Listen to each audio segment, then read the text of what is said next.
ಬೆಳಗ್ಗೆ 6:30ಗೆ ಗೌಡ್ರು ಮಟನ್ ಸ್ಟಾಲ್ಗೆ ಹೋಗಿ 1 kg 100 ಗ್ರಾಮ್ ಮಟನ್ ತೊಗೊಂಬಂದು ಮನೇಲಿಟ್ಟೆ. ಇಡ್ತಿದ್ದಂಗೆ ನಮ್ಮ ಮಿಸ್ಸಸ್ಸು ಎಲ್ಲ ಫುಲ್ಲು ಕ್ಲೀನ್ ಮಾಡಿ ಕಟ್ ಮಾಡಿ ಎಲ್ಲ ಸಪ್ರೇಟ್ ಮಾಡಿ ಇಟ್ಟರು.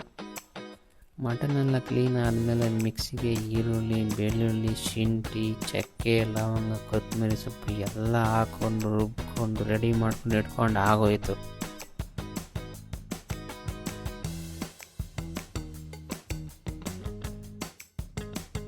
ಹಾಕ್ತಿದ್ದಂಗೆ ಕುಕ್ಕರ್ ಮೇಲೆ ಎಣ್ಣೆ ಹಾಕಿ ಎಣ್ಣೆಗೆ ಕ್ಲೀನ್ ಮಾಡಿದ ಮಟನ್ ಹಾಕಿ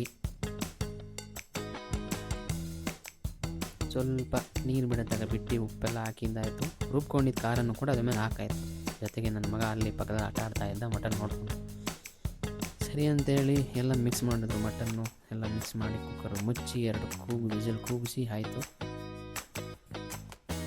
ಮಿಕ್ಸಿಗೆ ಕಾಯಿ, ಟೊಮೊಟೊ, ಖಾರದ ಪುಡಿ, ಅರಿಶಿಣದ ಪುಡಿ, ಮಸಾಲೆ ಪುಡಿ ಎಲ್ಲ ಹಾಕಿ ರುಬ್ಕೊಂಡು ಸಪ್ರೇಟ್ ತೆಗೆದಿಕ್ಕಿದ್ದು ಮಟನ್ಗೆ ಹಾಕಿ ಸ್ವಲ್ಪ ನೀರು ಹಾಕಿ ಹೊಂದಾಣಿಕೆ ಮಾಡಿಕೊಂಡು 1/4 ಗಂಟೆ ಬೇಯಿಸಿ ಇಟ್ಟರು. 1/4 ಗಂಟೆ ಬೇಯಿಸಿಟ್ಟಾದಮೇಲೆ ಫ್ರೆಶ್ ಮಟನ್ ಸಾಂಬಾರು ರೆಡಿ. ಅನ್ನಕ್ಕೆ ಹಾಕಿದ್ದಾಯಿತು, ತಿಂದಿದ್ದಾಯಿತು.